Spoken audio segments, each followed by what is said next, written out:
So yeah, I'm talking today about beginning to think about the holistic customer. Certainly haven't solved it yet. I don't think anyone has. I think some industries are further along than others. But it's been on my mind a lot while having the opportunity to work at a company that has a brick and mortar history. And so just wanted to share some of my thoughts and things that I'm exploring, and would love to hear feedback from you.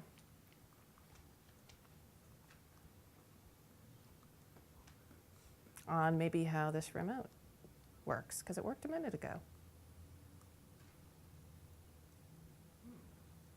I think that's the wrong remote. I can just use the... There's the second one. Oh, right. Let me see if I can. Oh, I'll control. There you go. So for those of you who don't know REI, full name Recreational Equipment Incorporated, we are actually a member-owned co-op, which not everyone knows, and we're a retailer. We've been around for a long time, not quite as long as AAA, but 1938, so a long legacy, a long history, a lot of old systems that are challenging to work together sometimes. And I think it's important to hear sort of our mission statement. We inspire, educate, and outfit for a lifetime of outdoor adventure and stewardship. And why I think this is important is I think we have an opportunity, and probably like a lot of companies, to really create our full vision in the experience. I think we do a pretty good job with the outfit piece and to some degree the educate piece, but not everyone knows all of our efforts around outdoor adventure and stewardship. And that's part of creating a holistic experience, is making sure that the full piece of your brand gets out there to everyone. So I've been doing this kind of work for quite a while, but I think the most important thing to know about me in relation to today is I spent 10 years in the restaurant and bar business and talked to a lot of customers. I mean, that was what I did.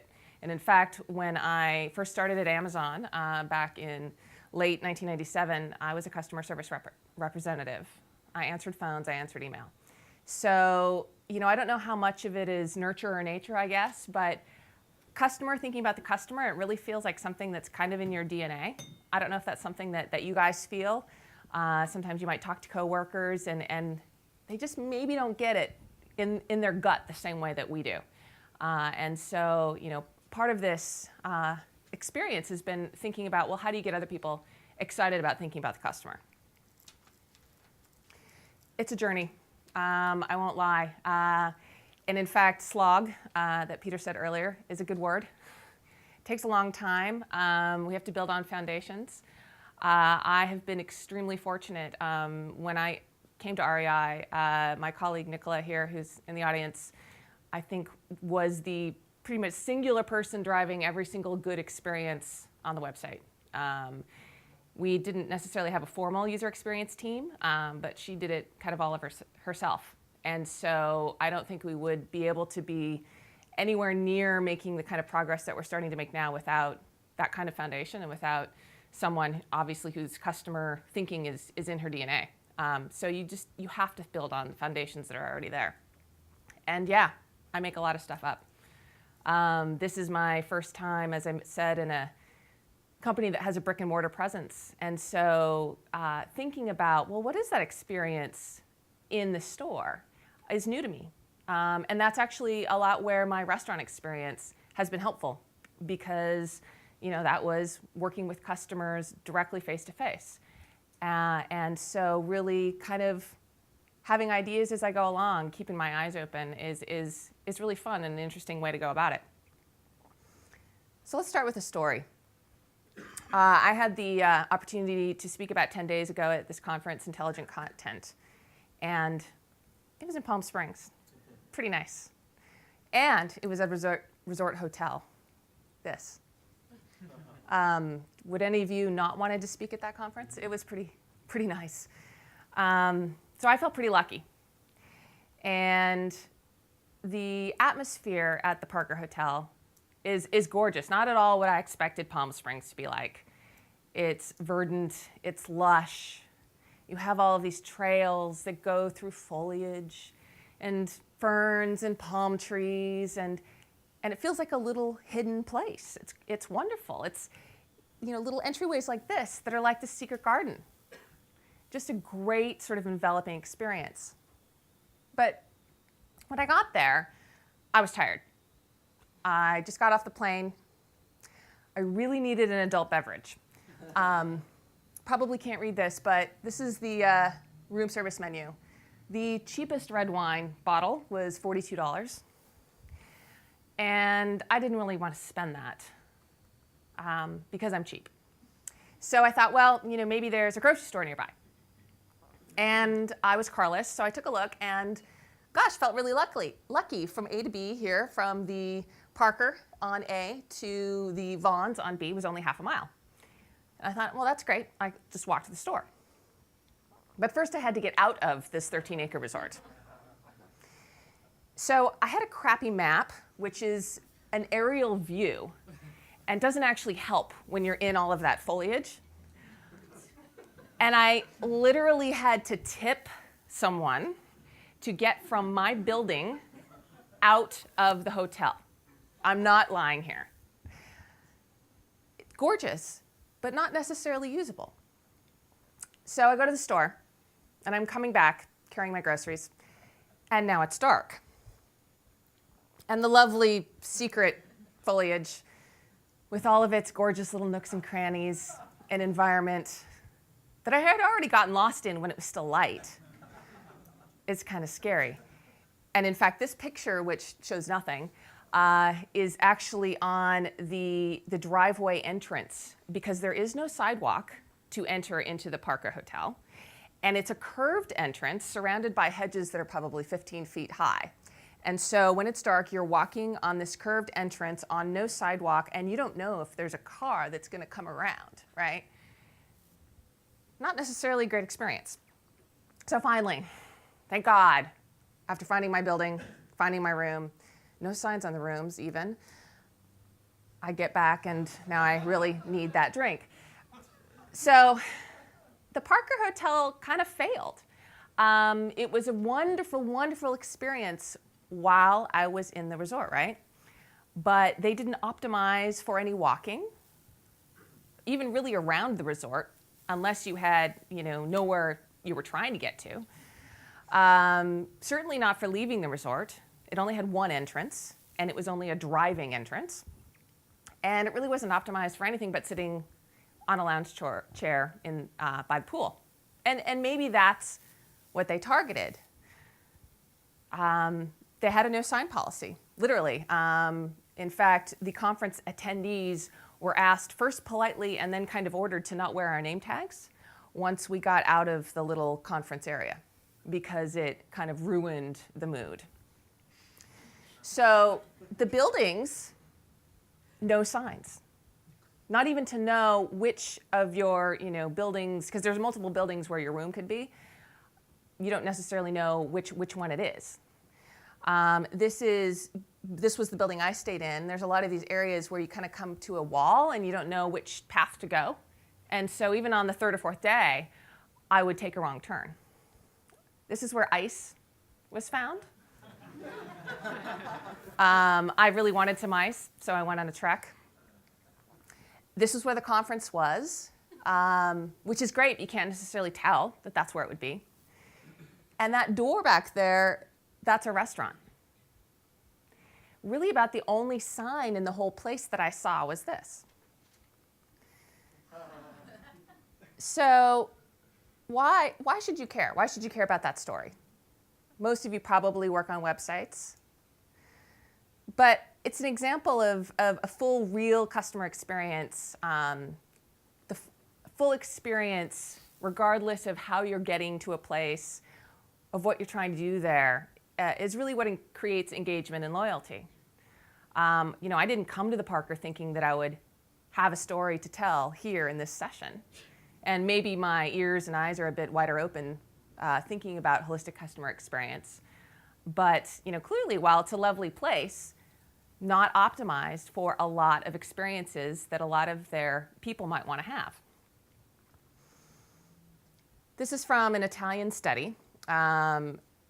And I would imagine that this is more true in the US. I'll be curious, I haven't looked yet deeply whether there has been a related study in the US, but 65% of visitors to an online search engine were looking for further information in relation to a product or service they saw in a television commercial or in a newspaper advertisement. So people coming to your website are coming often from somewhere else. From Forrester, 53% of US online consumers say they research products online that they subsequently buy offline. Now, even if you have a website that does not have a brick and mortar presence, they might be going to your website to research a product that they're going to go buy offline at a competitor. You probably don't want them to do that if you're trying to sell things. So even if your company that you're working at does not have a physical presence, you need to think about the holistic customer experience. Over half of REI's online business is actually picked up in a store. We offer that option. We were a pretty early retailer to do so.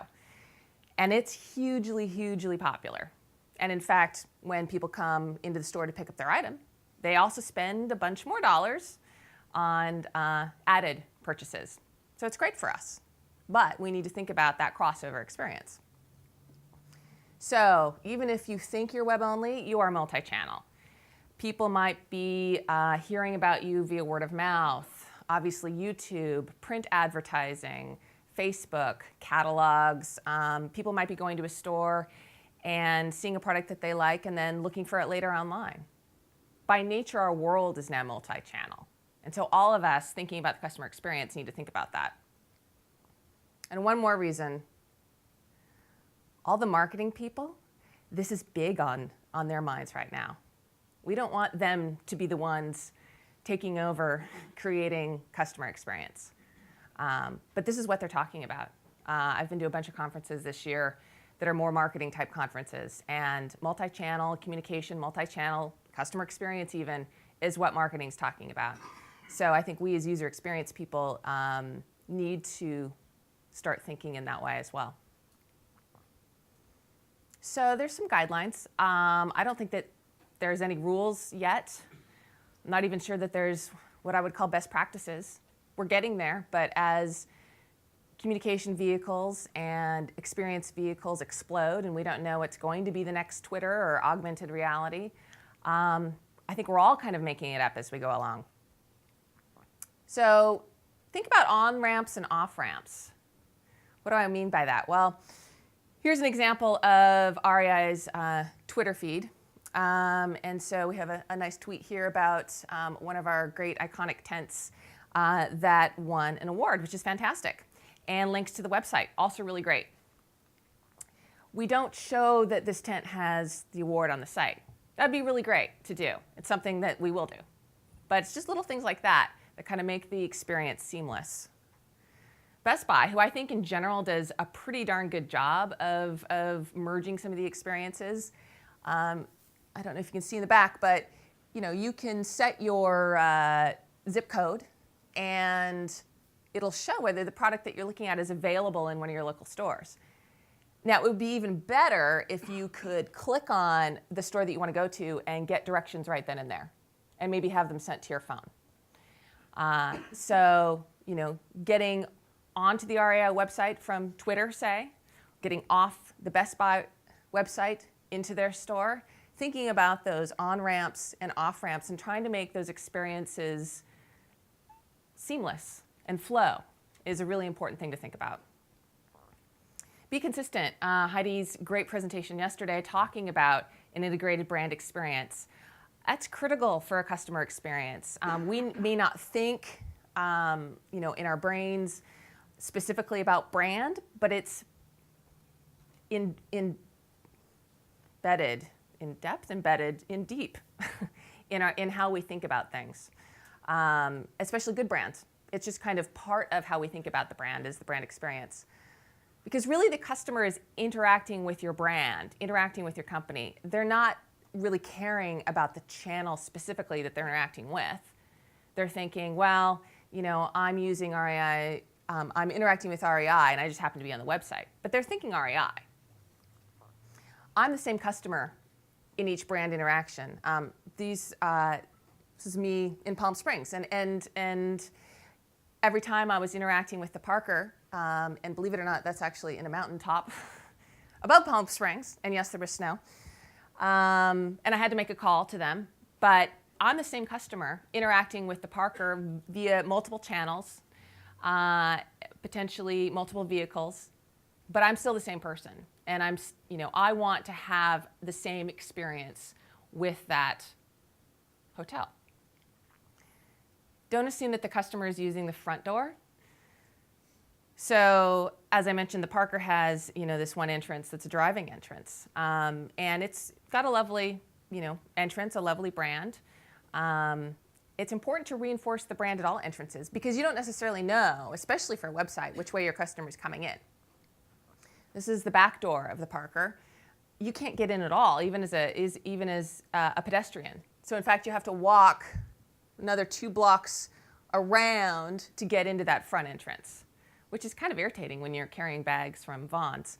Again, they probably assume that most people aren't walking or going to Vaughn's. They're just spending $42 on a bottle of wine by the pool. This is a side door. This was actually a little, I don't know if they did this on purpose or if people just kind of mushed their way through, but that driveway I mentioned, that kind of unsafe entryway if you are walking, I realized on the second day that it had this kind of little entryway that I could get into earlier before the dangerous curve in the driveway, before the main entrance. But that's what I saw. Quite different than the general Parker experience that you feel when coming through the front door. So same thing on a website. If you Google getting started kayaking, it's great right now. One of the first result is for REI because we have a lot of really great expertise articles. And this is a great article. But we don't necessarily yet do a great job at saying, who is REI? If I'm just coming in from Google, and I'm not even coming in necessarily knowing that REI sells products. I'm just thinking about I might want to get started kayaking. So this is the type of thing that we're starting to work on and have certainly been thinking about for a long time. It's not easy. It's not easy to build these better experiences, partly because of the silos people have been talking about, partly because of systems. But these are the types of things to think about when we're thinking about creating a holistic experience. We want to ensure a good experience in all the brand interactions that we have, whether it's going through the front door of typing in the full URL of the website, or whether it's coming in through the side door or back door of Google or Twitter or Facebook. Marketing makes promises, and the experience, regardless of the channel, has to deliver on those promises. This is the REI homepage right now. And I was in the local store just yesterday, day before yesterday, and this is one of our signs. We actually do, I think, a really good job of being consistent with the communication from our marketing perspective and from a brand experience perspective across the website and in the store. Because in fact, we have an event coming up, member rewards. Anyone who's a member of REI, it's rewards time, dividend time. And so this is the dividend mailer. And so there's this bit, saving 20% off coupon, and it's in this nice green. And so the website will actually change to look something like this, to mirror the experience of that dividend mailer. And this is a bunch of examples of campaign signs to be used in the store. Again, all of this green. When I was in the store the other day, I was talking to a couple of the employees, and they were in the middle of what they call the floor move, which is basically changing the signs out, the necessary signs to reflect campaigns or new experiences like this. This is a massive amount of work. We have, 110 stores? Something like that.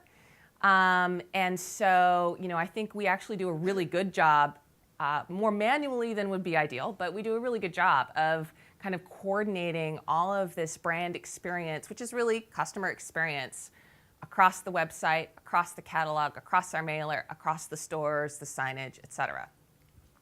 Takes a lot of work. Consistent information is also really important in thinking about a good holistic experience.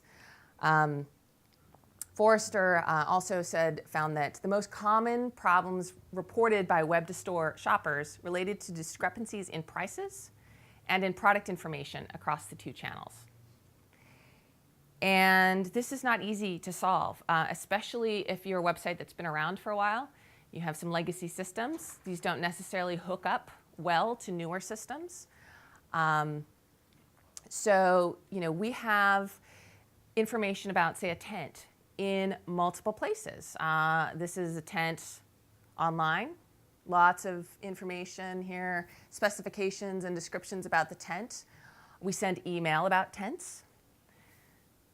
We have catalogs about tents. We have to make sure all of this information is the same so that customers know that we're talking about the same product if they're looking across these multiple experiences. How many of us, I still get some catalogs and I'll flip through it, and sometimes I'll go and I'll buy online. We want to make sure we're buying the same thing we were interested in. This is advertising. Same tent, need to message the same information about the tent. This is in-store signage. Again, needs to have consistent information, prices and product information. Packaging, it's huge. And again, a lot of this relates to what Heidi was talking about yesterday.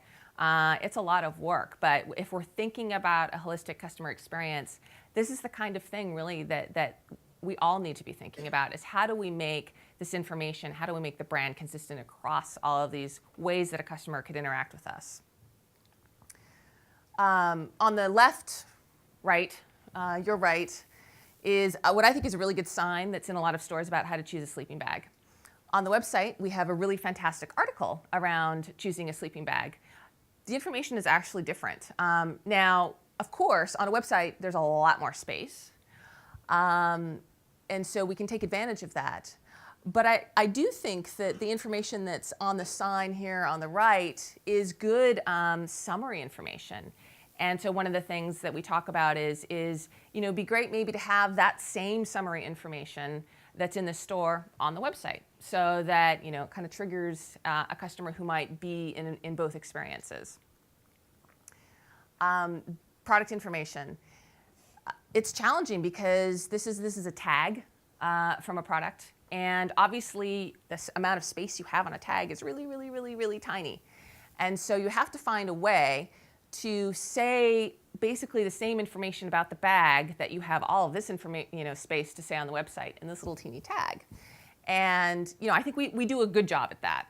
I think there's always opportunities to get tighter with it. But we always have to be thinking about how do those customers bridge across online to offline and back and forth. So we've talked quite a bit about consistency, but we want to optimize channel capabilities as well. This is an example of what I think a good usage of the Surface would be. This is in a Sheraton, so the Microsoft Surface, the touch screen. And I think this is really great because, how many times are you sitting in a lobby, maybe waiting for your friends or traveling partners to go out to dinner, and, you can sit around this table and pull up entertainment or restaurant information. I think that's a really good example of where the actual channel, the vehicle, can be maximized for the experience. Here, a lot of information to buy a tent. We have tons of information in our stores, which is great.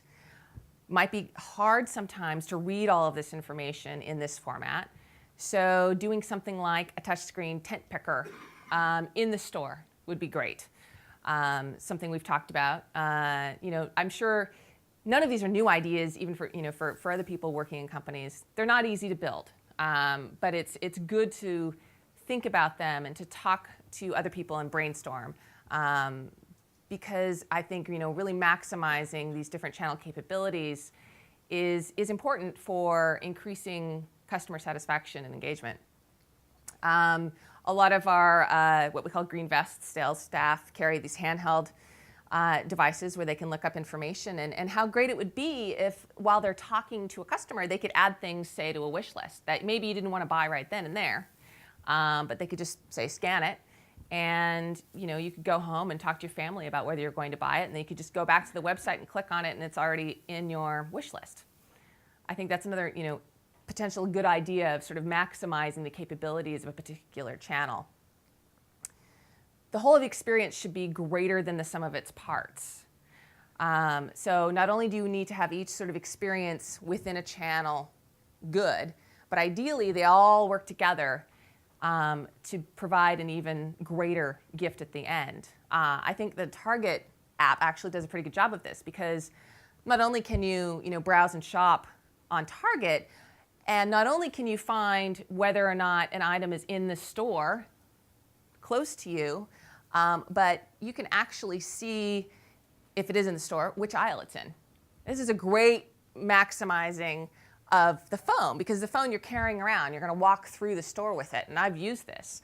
Which aisle again? I get to the store. It wouldn't necessarily work on the computer, right? Doesn't necessarily not as easy on a sign, but I have my phone with me. I can walk around with my phone and find aisle B35.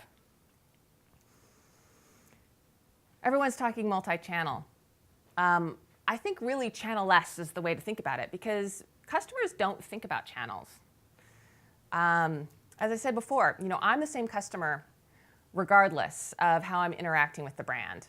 And I'm going to think about that kind of total experience. I'm going to think about the company more often than I'll think about a specific channel experience. And so for those of us who are really working on websites, ideally we shouldn't just design for the user's needs on the website. We should design for the experience that the customer needs and wants and expects overall. And the website might be one way of fulfilling that experience. So I'll leave you with a few things that you can do today. There's tools, just like user experience. If you Google any of these terms, there's a whole lot of work going on in slightly different fields than us, talking about customer experience. Service design is a really interesting one. It's mostly big in Europe.